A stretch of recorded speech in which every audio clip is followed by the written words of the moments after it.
Buenos días, mis amigos. Como ya es costumbre a esta hora, cada domingo, tenemos una conversación que yo espero sea de interés de todos ustedes. Estoy convencido de que sí será de mi interés personal y particular. Tengo conmigo a una persona a la que yo le tengo cariño, aprecio y admiración. No solo porque en un momento determinado fue profesor de mi hija, Penélope, sino porque hemos compartido ideas, principios, valores. Me refiero al candidato a senador por Santo Domingo, el doctor Guillermo Moreno, fruto de una alianza entre el Partido Revolucionario Moderno y Alianza País. Buenos días, doctor, ¿cómo está? Muy bien, y yo también quiero manifestar mi admiración, mi respeto hacia ti y esta larga amistad que hemos llevado también por muchos años. Sí, como dice Consuelo de Esclaver, sí, un sí ni un no, pero mucho coño y mucho carajo. ¿Cómo te sientes? Muy bien, muy bien. Muy bien. He dado un paso importante y estoy en medio del batallar y me siento muy bien. Sí. Sí, sí. ¿Cómo se produce esa posibilidad de que tú seas candidato a senador por la capital y por el Partido Revolucionario Moderno? ¿Cómo se da ese proceso?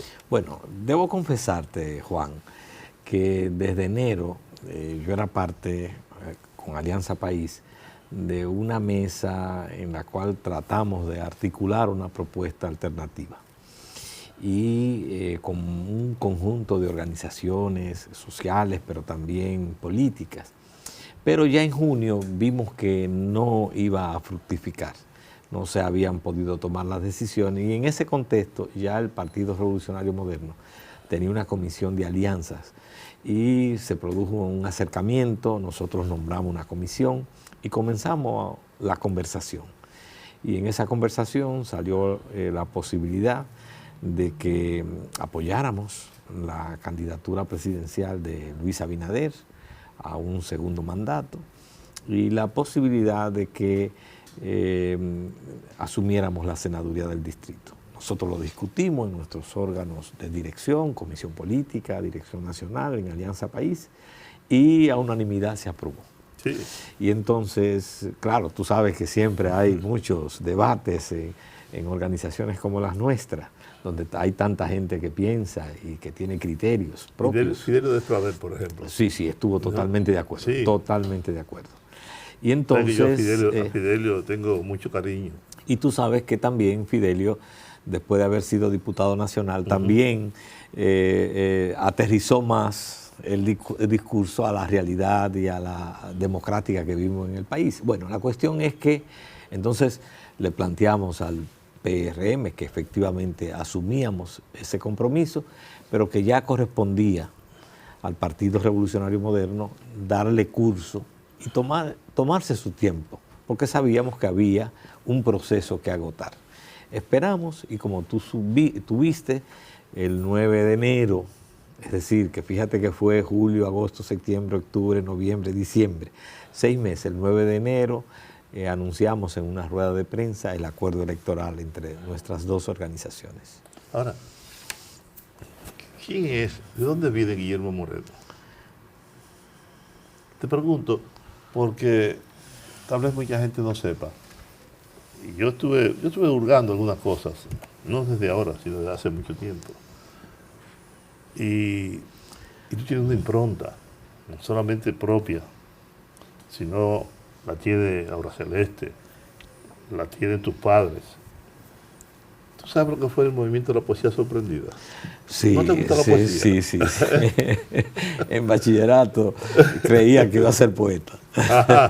¿Y no llegaste a escribir algunas cosas? Sí, llegué a escribir algunas cosas, pero tú sabes que eso sucedió en los años 70 y en esos años era muy difícil sustraerse a las luchas por la libertad, a los movimientos sociales. Y aunque yo estudiaba en un colegio, que era el Colegio La Salle en Santiago. Ajá.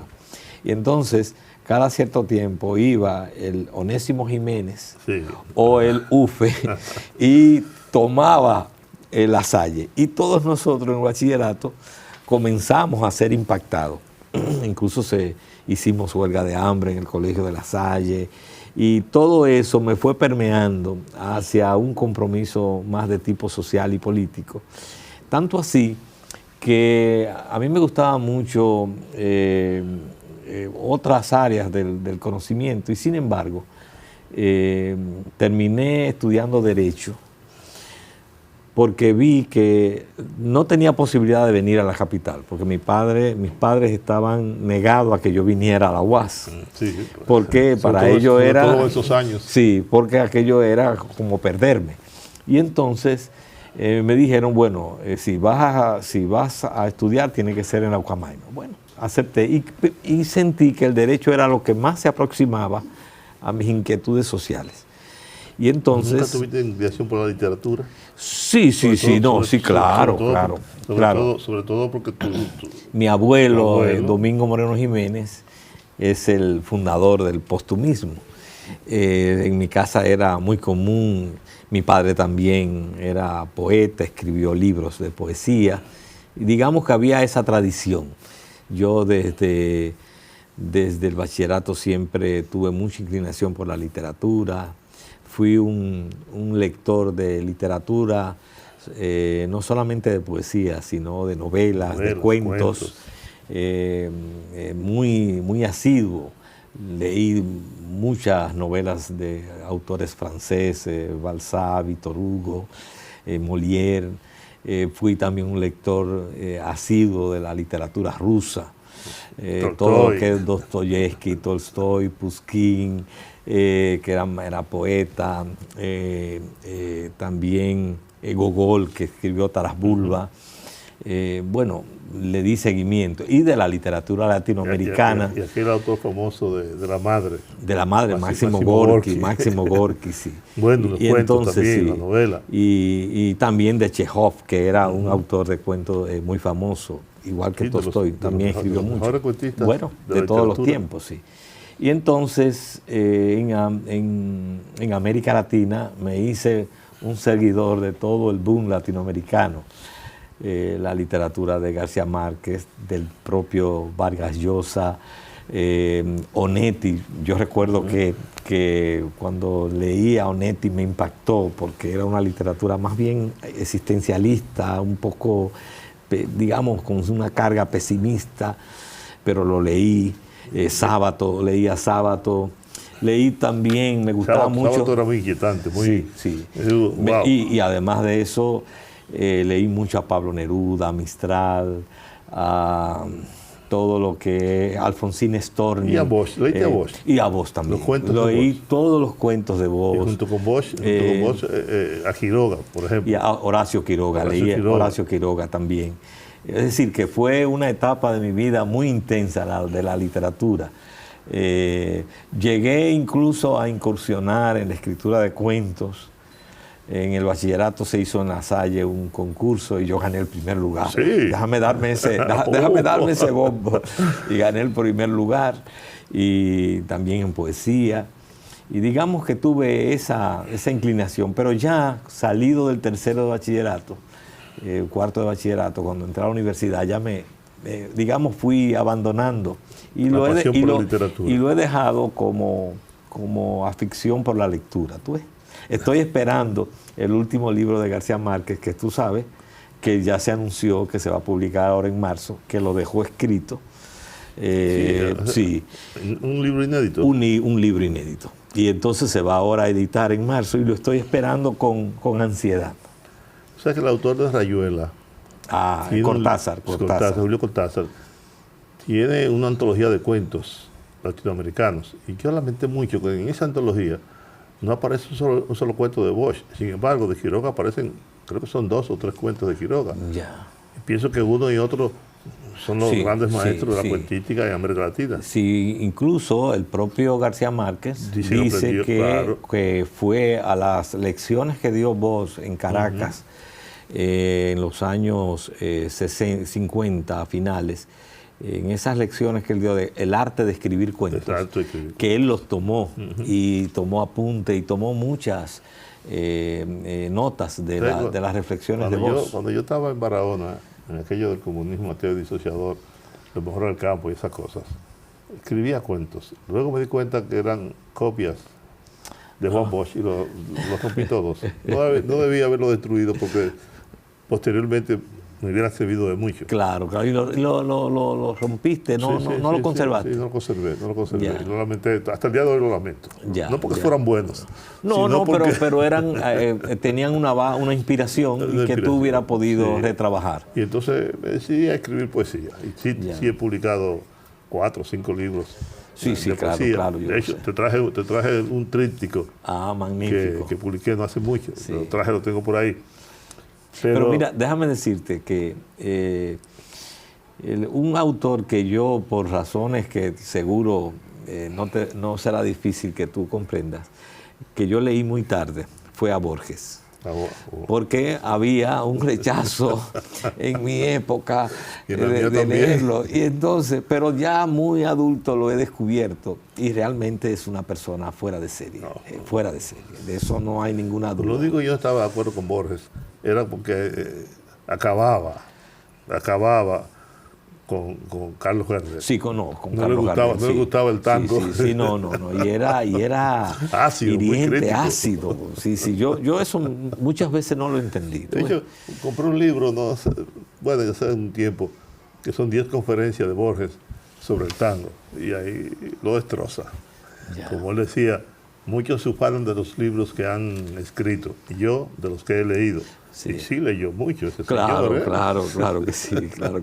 Entonces, ¿cómo te inclinaste con esa historia y esa pasión por la literatura, por la lectura, por el derecho?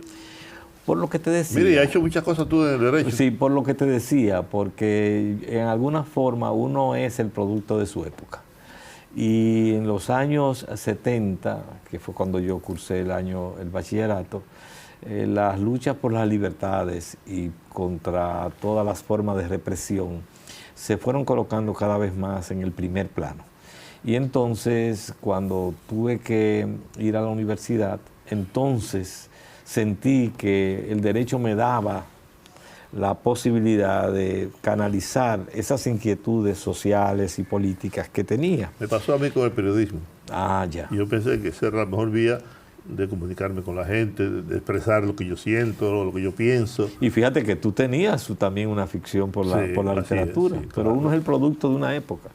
Y entonces... Ella lucha por el medio millón, la dictadura yanqui balaguerita, todas esas cosas que impactaron a toda una generación en esos momentos. Así mismo. ¿Tú no perteneciste a ningún grupo estudiantil de esa época?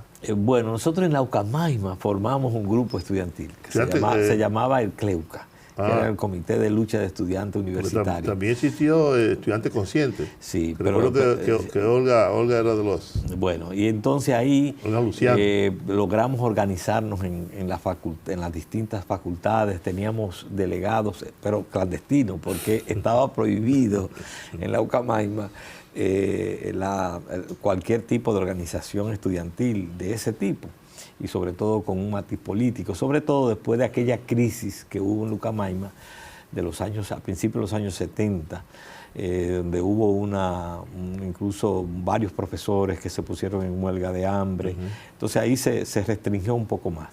Y después yo, cuando me encontraba con Monseñor, le contaba... Víctor fue expulsado. Sí, en esa época. En esa época fue expulsado Víctor junto con otros estudiantes. Y también Jiménez Sabater, el profesor. ¿Tú sabes quién también fue expulsado? Radamés García. Radamés García fue parte también, que era estudiante de economía, fue también expulsado. Y así un grupo bastante numeroso. Después yo, cuando me juntaba con Monseñor, le decía, yo estaba organizado clandestinamente. Entonces él me decía muy socarón, yo lo sabía, yo le seguía los pasos a ustedes. ¿Ya en la universidad en Santiago fue que tú conociste a Aura Celeste? Sí, claro. Sí, yo cuando quiero muchas veces cuquearla, como digo yo, yo le digo, tú viniste de San Francisco a buscarme, porque ella es de San Francisco. Yo también. De Macorís. Tú eres de San Francisco. Yo no.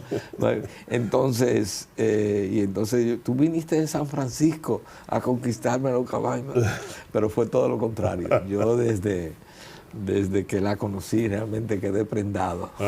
Sí. claro, cometí un error. Y es que me hice muy amigo.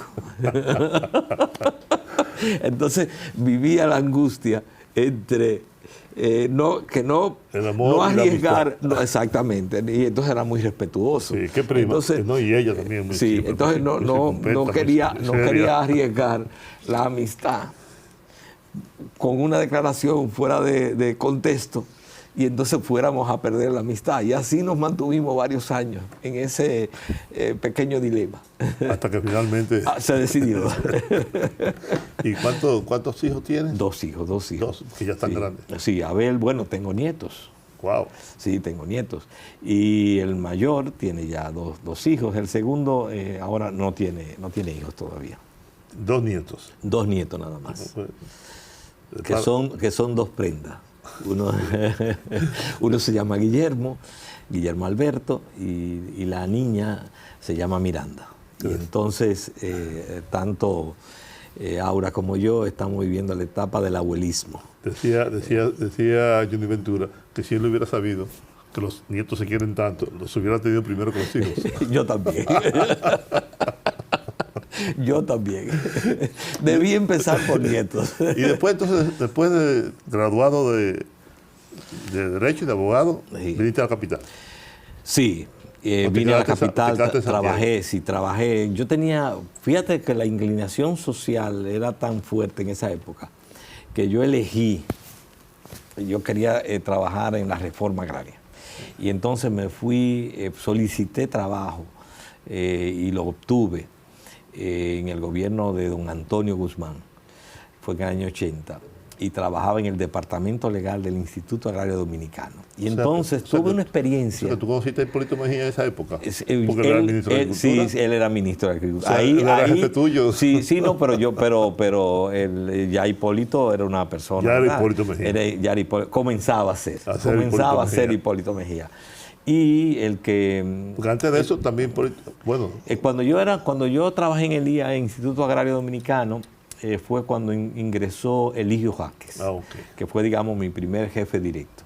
Y entonces, ahí eso me dio una oportunidad de oro, porque yo en el departamento legal me ocupaba de la legalización de las tierras del Estado en manos de particulares. Entonces ahí aplicábamos... un trabajo ese. Sí, un trabajo. Entonces tuve que recorrer el en país. ese año. Sí, Montecristi, que Jarabacoa, que había una ley de cuota parte que había que cobrar. Que, por ejemplo, durante ese periodo fue que se ejecutó lo de la finca Guayo, que era una finca enorme de 13.000 tareas. Sí. Bueno, y entonces se le aplicó la ley de cuota parte, 5.000 tareas pasaron al Estado por un decreto que había dado ya anteriormente el doctor Balaguer en función de latifundio. Fue por la ley de latifundio que se aplicó. ¿Y qué especialidades hiciste? No, entonces luego de eso, después de eso salí, cuando comenzó el gobierno de Jorge Blanco, salí y me dediqué al ejercicio de la profesión y después me fui a España. Aura y yo nos fuimos a España 2 años y entonces estudié Derecho Internacional. Y Derecho Internacional y Relaciones Internacionales. Y entonces cuando regresé, bueno, como mandaba, deposité mi currículum en la Cancillería, pero resultó que todavía estoy esperando respuesta. Se le pasó a mucha gente. Y entonces no tuve de otra que comenzar a trabajar como ayudante fiscal. Yo no tenía en mi vida, en el escenario, trabajar en la fiscalía. Comencé como ayudante fiscal y te puedo decir que me fue apasionando, porque además, bueno, te voy a contar algo. Cuando yo llegué, yo recuerdo cuando llegué a la fiscalía, normalmente, bueno, uno no tenía despacho. Yo estaba así en el antedespacho del procurador fiscal. ¿Qué año estamos hablando? Estamos hablando del tiempo eso fue en el año 80 y... Jorge Blanco era presidente de la República. No, ya había salido. Eso fue en el año 87. Entonces, cuando yo estaba así en el antedespacho, vienen y avisan que hay unos capos de la droga que están en en el Hotel Comodoro, que quedaba ahí en la Bolívar, Sí. creo que, si mal no recuerdo. Y entonces dice, necesitamos un ayudante para que acompañe a la policía. Y yo recuerdo, yo estoy ahí sentado y dice un ayudante, lleven al nuevo. Esa fue mi prueba de fuego. Óyeme, y allí llegamos, mira, porque hubo una balacera y hubo uno que se escapó por una ventana. Esa fue mi prueba de fuego de inicio. Lleven al nuevo. Bueno, tenemos que hacer una pausa, con tu permiso, Guillermo. Vámonos al cambio, mis amigos. Regresamos enseguida.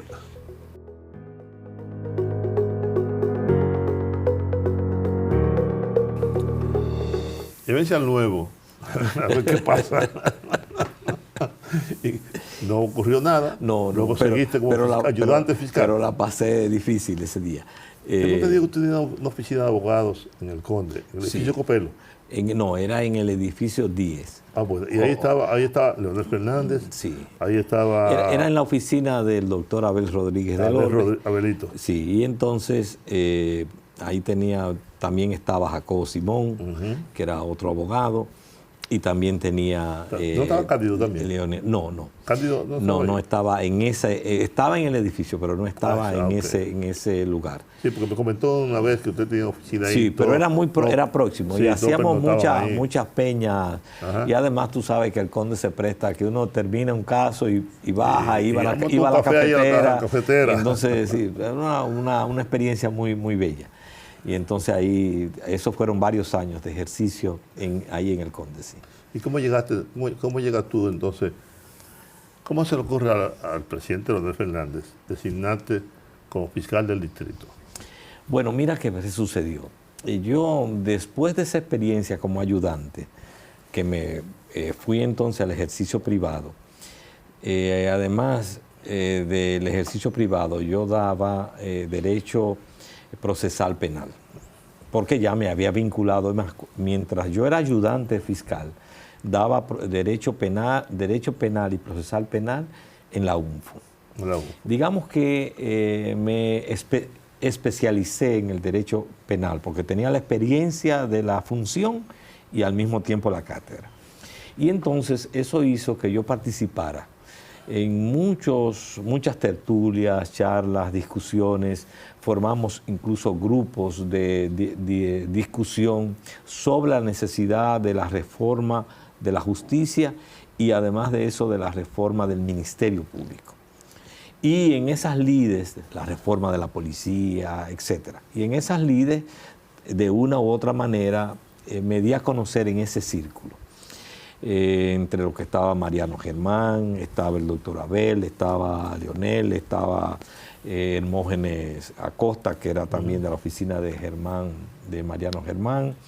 Y teníamos ese grupo de discusión y llegué a escribir varios artículos sobre la materia.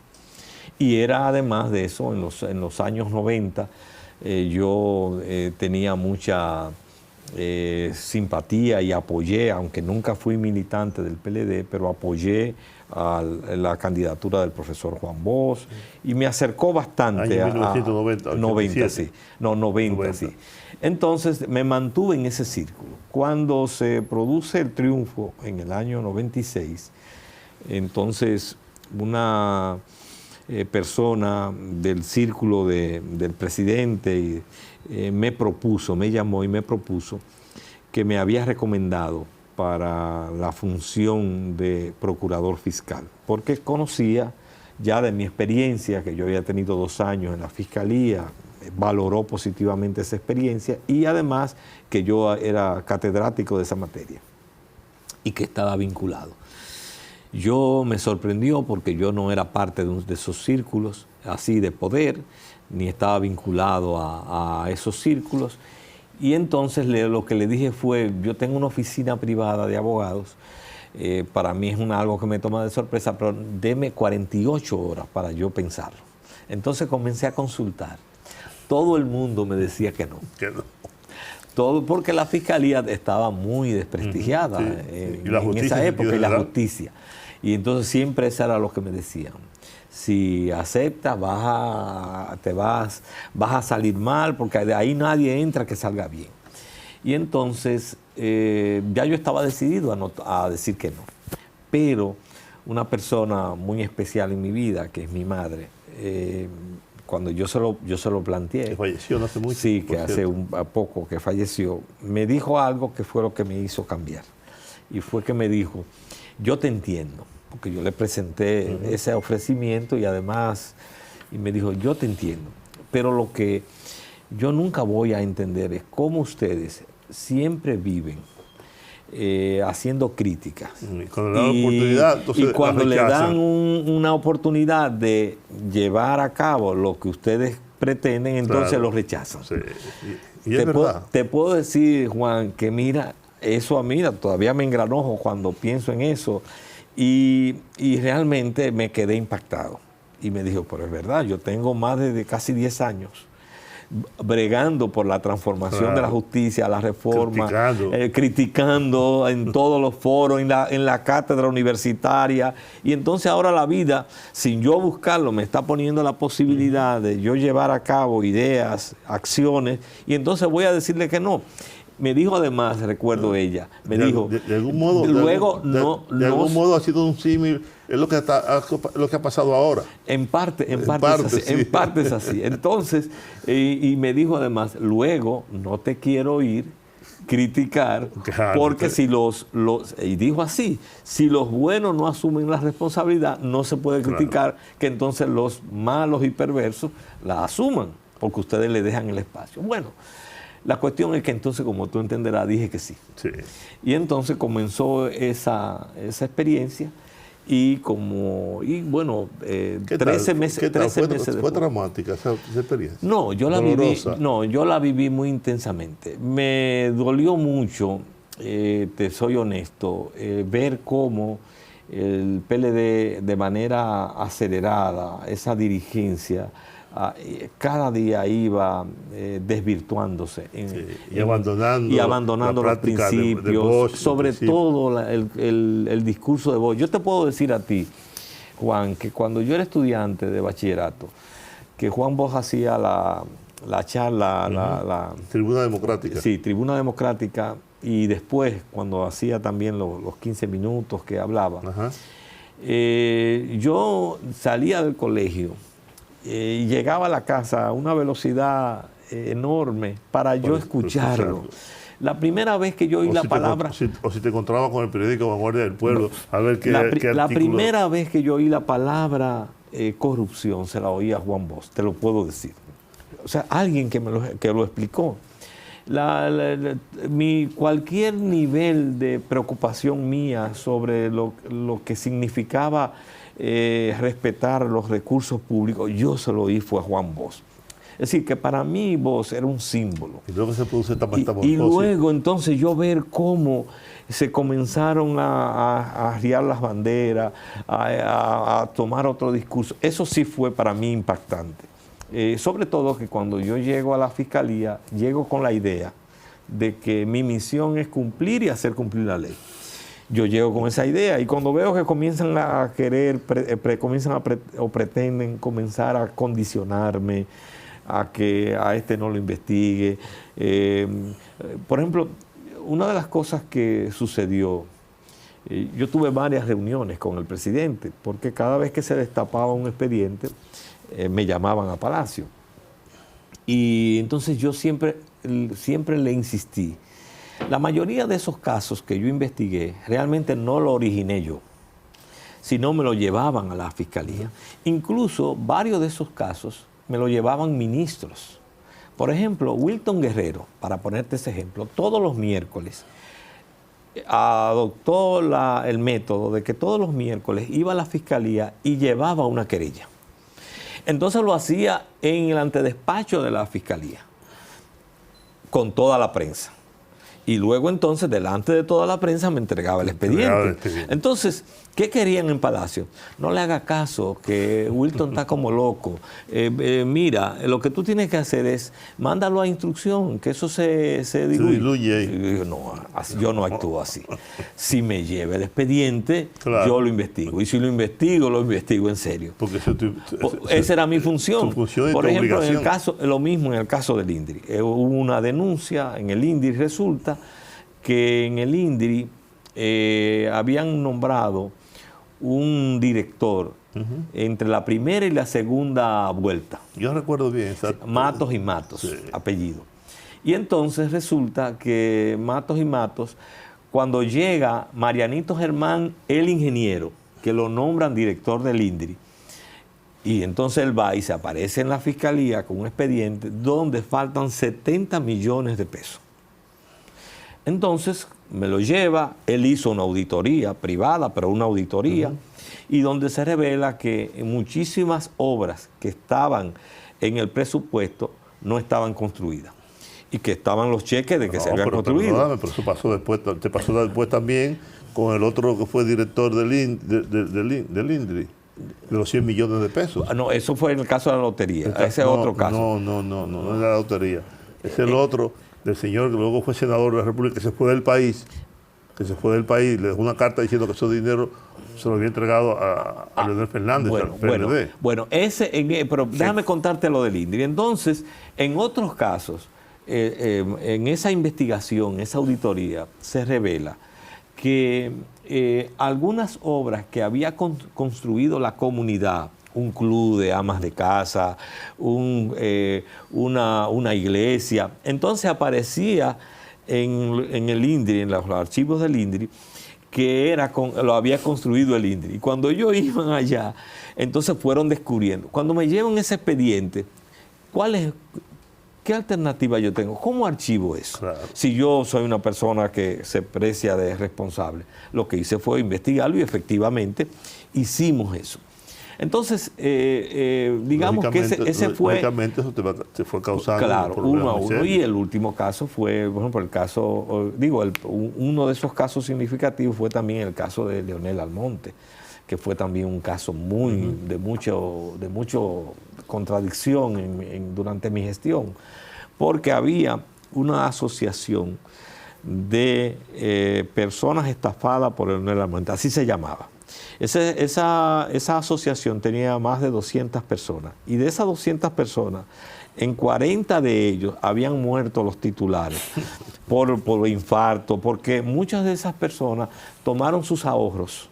Sí, y lo invirtieron. Pero entonces este hombre utilizó el siguiente truco, que ellos iban a depositar en una cuenta bancaria, firmaban, pero no sabían que ellos lo hacían firmar algo como que ellos eran accionistas. Y cuando... Una estafa. Y cuando se quebró, ese era el riesgo del accionista. Y ahí, bueno, entonces efectivamente hubo que proceder. Y recuérdate que un miembro del comité central de ese partido, cuando yo lo hice preso, me publicó un artículo en la página central del Listín Diario diciendo que yo era un ingrato, porque este señor había aportado $1 millón de pesos para la campaña y que él había sido el que lo había llevado y que yo entonces lo había hecho preso. O sea, él mismo se incriminó. Sí, claro. Bueno, entonces fíjate cómo todo eso fue lo que fue produciendo las contradicciones, pero yo lo viví intensamente. Hasta que llegó un momento que el presidente Fernández decidió... Sí, que fue ya el caso de la lotería, fue el último caso. Pero previo a eso estuvo el caso de Orlando Martínez, el caso de Narcisazo, el caso de, ya te mencioné, del IAD, y así cada uno de esos episodios fue como el que va contracorriente. Cuando yo creía que iba a ir a favor de la corriente, porque yo llegué a esa fiscalía con esa idea. Que yo he dicho, tanto en radio como en el programa que tengo con Jorge Rodríguez, que yo tengo mis razones para votar por ti como senador de la República. Gracias. Y no tengo ninguna razón para no hacerlo. Ninguna razón para no hacerlo. Porque yo aspiro a un congreso de gente idónea, de gente que se respete a sí mismo, que respete al electorado, que lo represente dignamente y que pueda ser capaz de decir no cuando unos dicen sí y decir sí cuando otros dicen no. Es decir, que tenga cabeza propia, que pueda pensar en los intereses de la mayoría del pueblo dominicano. No un Senado de adocenados, de gente, sí señor, no señor. Por esa razón, yo lo he dicho y lo reitero, y te lo digo a ti de frente, y convencido de que no seré defraudado si tú eres senador de la capital. Muchas gracias. De que tú harás las Juan. cosas correctamente, como lo hiciste cuando fuiste a explicar el distrito. Cuando no se podía más, te largaste. Entonces, mi hija Penélope, que fue alumna tuya en la Universidad Iberoamericana, en UNIBE, siempre te pondera como un gran profesor, como un gran académico. ¿Tú fuiste decano de la Facultad de...? Sí, yo fui por unos 7 años decano de la Facultad de Derecho, de UNIBE. Y en ese momento yo creo que esa era la mejor facultad de Derecho que tiene el país. Bueno. Sí, era muy buena, era muy buena. Sí, había mucha actividad y había mucho afán, teníamos un cuerpo de profesores excelente y había una mística también en la Pero facultad. También tengo entendido que tú trabajaste en muchos proyectos de leyes. Sí, yo participé en la reforma procesal penal, participé en el primer estatuto del Ministerio Público, participé también en el Código del Menor como uno de los juristas que discutió, y participé, que fue ha sido una de mis experiencias más ricas, en el proyecto de constitución de Hipólito Mejía, del gobierno de Hipólito Mejía, como uno de los comisionados. Ahí duramos unos 2 meses, 3 meses trabajando intensamente. Lo hacíamos en el recinto de la Ucamaima, de aquí, de la Pontificia, con un grupo de juristas excelentes, y elaboramos un proyecto de ley que a todos nos enriquecía. Y ahora, desde el punto de vista jurídico, ¿qué haces? Bueno, digamos que ejerzo mi profesión, escribo, no tengo ya la posibilidad, sobre todo por las lides políticas, de intervenir en casos directamente. Digamos que lo hago a través de abogados, consultoría y esas cosas. Sí, consultoría, exactamente. También fui consultor de UNICEF, fui también consultor de la OIT, digamos que sobre trabajo infantil, etc. O sea que yo le dije una vez a Juan Bosch, en una conversación en su casa, que yo lamentaba mucho que el país perdiera un escritor de su categoría, que posiblemente hasta fuera candidato al Premio Nobel de Literatura, para ganarse un político. Eso es verdad. Y en este caso, yo no sé si lamentar el que pidiéramos a un eventual o potencial literato para ganarse un abogado. Ya. ¿Cuándo tú decidiste entonces constituir Alianza País? Eso fue un proceso largo de maduración. Sí. Porque digamos que eso básicamente fue a partir del año 2010.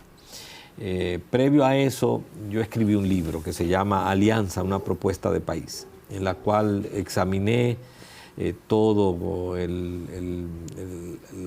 lo que es la estructura económica, política, social, cultural, histórica del país, y hice ese texto, y en base a ese texto, una de mis conclusiones era que habían las condiciones para desarrollar una nueva alternativa política.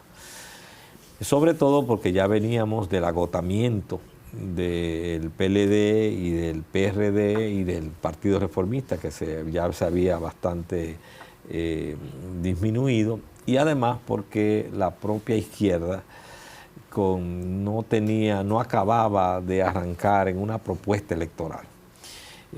Ha sido uno de los grandes déficits que ha tenido la democracia dominicana, posiblemente el sector progresista, el sector alternativo, el sector de izquierda, ha hecho los más grandes aportes a la democracia que hoy tenemos.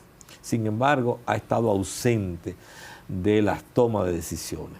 No hemos sido capaces de articular diputados, senadores y ¿por qué no?, presidentes de la República, de tal manera que hubiera habido en este proceso histórico más equilibrio. Esa ausencia ha hecho que el proceso democrático o lo que hemos construido como democracia ha estado muy apalancado de un solo lado. Precisamente una de las razones que llevan a Alianza País no solamente a constituirse, sino después de 10 años a dar este paso, es porque llegamos a la conclusión de que no podíamos seguir en las gradas, en los bleachers, que es necesario que las personas que tenemos ideas alternativas también estemos presentes en donde se toman las decisiones y se definen las políticas públicas. Así es. No para imponer nada, simplemente para que haya un balance, para que no sea solamente una visión, sino sea una visión más compartida, más diversa, más plural. Y además porque hemos luchado por, lo que hoy es la República Dominicana es el fruto del esfuerzo de tanta gente que ha sacrificado su vida y lo mejor de sí mismo para construir este país. Desde el nacimiento de la República. Entonces, y ahí tú tienes un caso, como quienes de donde surge nuestra República son exilados unos meses después de la independencia. Así es, hasta el punto de que el padre de la patria muere en el exilio. Así mismo. Entonces, ¿no? Esa ha sido una constante. Digamos que lo que estamos buscando es ver cómo logramos que por lo menos la democracia que tenemos, el país que tenemos, sea más representativo de la diversidad de los hombres y mujeres que luchamos por un mejor país. Decía Dimitri, un clásico del marxismo, que en política lo importante es no quedarse como simple observador de las olas que se acercan, sino estar actuando siempre. Sí, así mismo. Porque la indiferencia no conduce a nada bueno. No, y muchas veces desde la zona de confort, tú ves todo claro y hace todas las críticas, ¿no? Es dentro ahí Silvio Rodríguez lo dice en una canción que es una denuncia de la clase media, que protesta, pero cerca del refrigerador de su casa, no lejos de la bomba que cae, ¿no? Pues es genial. Claro, tenemos que hacer una pausa, Guillermo. Volvemos enseguida, amigos.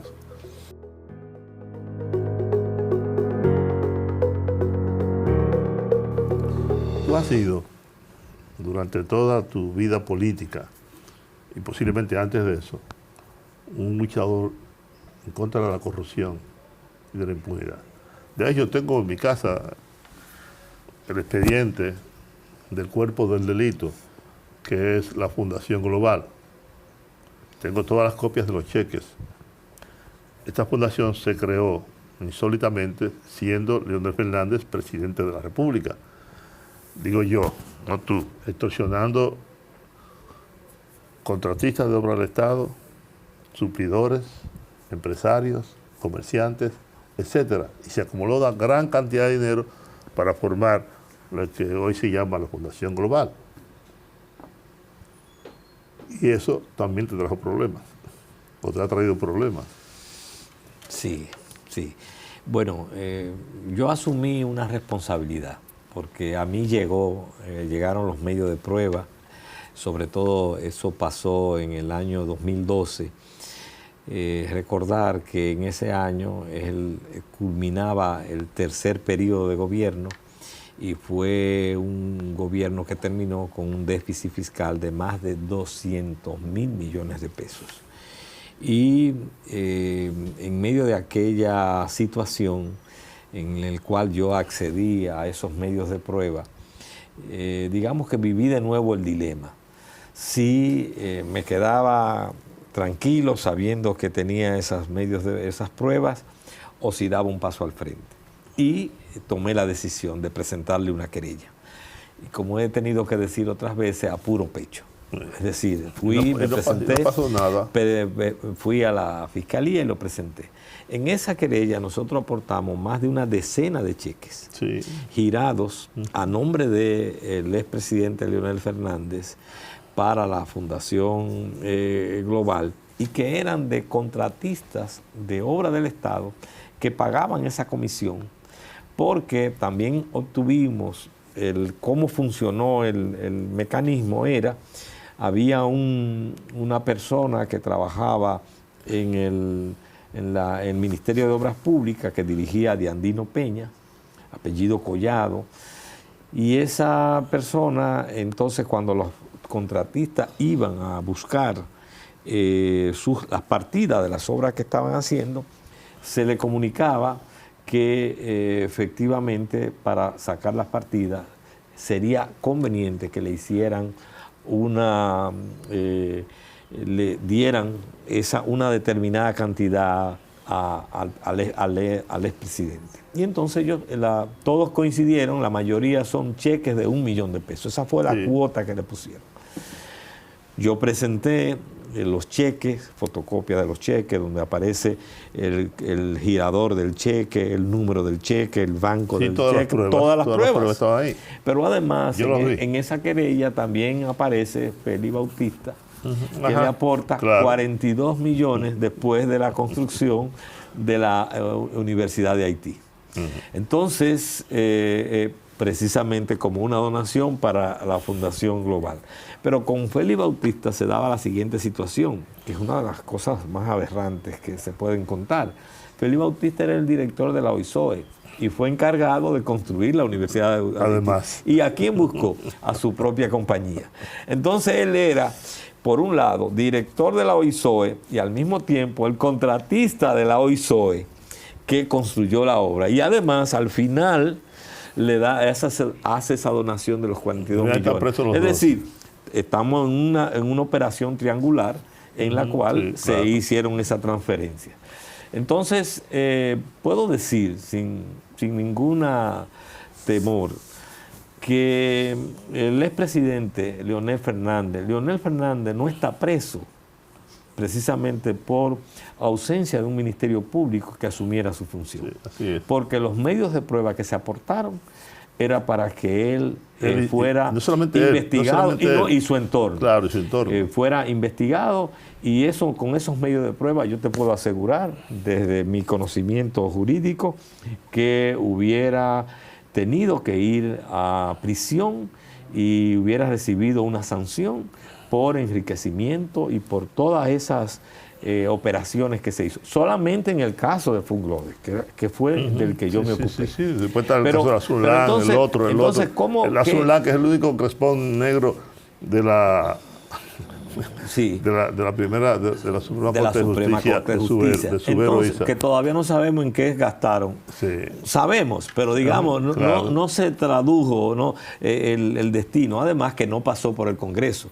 O sea, fue un endeudamiento público, fue deuda pública que no pasó por el Congreso. Ahora bien, ¿qué han pretendido? Que eso, porque yo tomé esa acción, que para mí fue un acto de responsabilidad ciudadana, quieren presentarlo como que es un problema personal.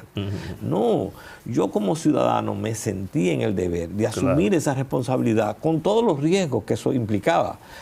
Y yo hice lo mismo en el caso de Odebrecht.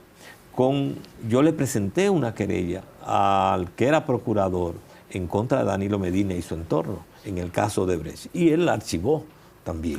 Es decir, ¿por qué? Porque como yo investigué el caso de Odebrecht y acumulé una serie de medios de prueba y de pruebas indiciarias de cómo habían operado y las sobrevaluaciones, yo le presenté esa querella. Y entonces tampoco era nada personal. Fueron responsabilidades. Ahora, Guillermo, esas son las razones por las que yo decía hace un rato, por la cual yo iré a las urnas a votar por el presidente Luis Abinader, por Carolina Mejía, ahora el 28 para la alcaldía, y por Guillermo Moreno. Ahora, ¿por qué esa juventud de la capital, sobre todo, por qué la gente de la capital debe ir, igual que yo, a votar por ti? ¿Qué senador serás tú? Bueno, porque en primer lugar, nosotros vamos a ser un senador en serio. Es decir, nosotros, y cuando digo en serio, quiero decir que vamos a tomar con toda responsabilidad esta función. Porque la labor de legislar es una labor muy seria. Porque recuérdate, cada vez que hacemos una ley, obliga a 11 millones de personas a cumplirla. Entonces, hay que legislar en serio. Porque además... Hay que leer, hay que estudiar los expedientes. Y además ver si colide o no con la Constitución, y además de que sea coherente, y además de que represente la solución a una problemática, etc. Pero además, nosotros vamos a fiscalizar en serio. Eso significa que es el mecanismo para que haya verdadera división de poderes. Un Congreso como contrapeso del Ejecutivo es parte de lo que enriquece nuestra democracia y le da más transparencia. Pero además vamos a representar en serio. Es decir, vamos a crear los mecanismos que permitan que los ciudadanos de la capital tengan en mí una voz, un rostro, que va a asumir los intereses, la defensa de las comunidades, de los sectores, de todos los capitaleños, para que efectivamente nosotros podamos tener en el Congreso Nacional, en este caso, un senador o senadores que representen a la sociedad, a los ciudadanos. Cometo una infidencia. Si te digo que esa es la aspiración del propio presidente de la República. En un viaje que hicimos hacia Higüey en el helicóptero, yo le preguntaba eso precisamente. Me decía que eso es lo que él quiere,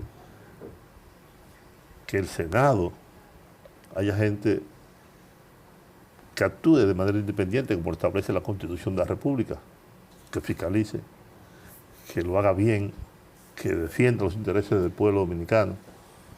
No, dice, yo no quiero que nadie defienda lo indefendible. Esa es mi aspiración. Y creo que el doctor Guillermo Moreno será un gran senador.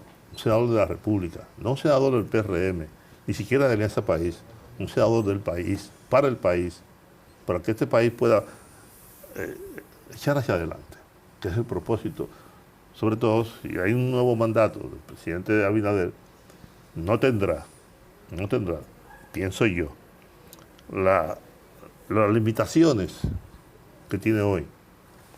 Porque si algo pasa en este país preocupante es que siempre estamos en campaña. Siempre estamos en campaña. Y que el discurso de toma de posesión de los presidentes siempre son discursos de campaña. Porque están pensando... desde la toma de posesión. Sí, porque están pensando en la reelección. Sí. Ahora, el discurso de toma de posesión del presidente Luis Abinader en esta ocasión, ya no, porque ya no va más. La Constitución de la República es 2, 1 y la posibilidad de un segundo. Sí. Y después, nunca jamás. Así mismo. Entonces, por lo tanto, con un Congreso verdadero, integrado por gente como tú y otros claro, que también sean senadores, con esa visión yo creo que podremos hacer mucho en un mandato siguiente. Sí, no, y habrá más equilibrio en los poderes, y habrá más transparencia, y habrá más contrapeso. Y eso significará que daremos un paso hacia adelante. Yo pienso que nosotros el gran reto que tenemos, y me agrada mucho que el presidente lo ha dicho, no solamente lo he expresado, sino que él lo ha también verbalizado. Estos 4 años es para profundizar el cambio. Así es. Se ha logrado en estos 3 años un punto de avance, un gobierno que ha asumido la honestidad, la transparencia decente, que ha asumido la transparencia como una bandera desde el Poder Ejecutivo, que ha fortalecido la institucionalidad democrática, no ha tenido la pretensión que hubo en esos 20 años de apoderarse de la Suprema, de apoderarse del Ministerio Público, de apoderarse de las instituciones. Todo lo contrario. Exactamente, todo lo contrario, motivar su independencia, respetar su independencia. Bueno, eso se ha logrado en estos 4 años. Ahora de lo que se trata es de profundizar ese cambio. Así es. Para que haya más calidad educativa, más protección del medio ambiente, más derecho a la salud, más seguridad ciudadana. Y ese es el país que queremos contribuir a construir. Qué bueno, estamos totalmente de acuerdo. Gracias, Guillermo. Gracias a ti, Juan. Y gracias a ustedes, mis amigos, por habernos acompañado en esta tan interesante conversación con el doctor Guillermo Moreno, próximo senador de la capital dominicana.